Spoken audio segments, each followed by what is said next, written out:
sellega on niimoodi, et Maardu linnas on tegelikult väga eripalgelised osad.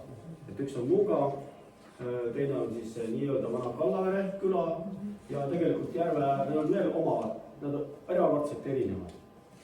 Juriidiline staatus ei jätta siin midagi kaasa, aga see, et nad erinevad asumid oma täiesti erinevate omadustega, siis see Muuga probleem on tegelikult see, et ta on magamistuba. Ta peaks olema nagu selline, mis moodustab rohkem kui magamistuba.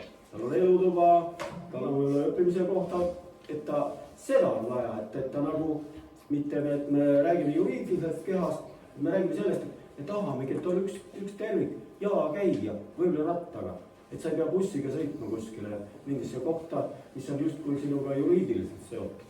See on minu meelest see teema. Ja, kuna mina elan ikka füüsiliselt Muugal, siis ma võin öelda seda, et tegelikult Muuga elanikuna võiks öelda, et me tahaks ju olla ühine Muuga asu. Et me tahaks, et meil oleks siin kool, lasteaed ja et me saaksime ka ise otsustada, mida me siin teeme. Ja selleks oleks vaja nii Viimsit, meil on siin Viimsi küla, eks ole, Maardu küla, ja Tallinna kõike. Loomulikult see on tohutu generaalplaan, aga tegelikult me tahame ise otsustada. Andke meile see võimalus, ütlen ausalt.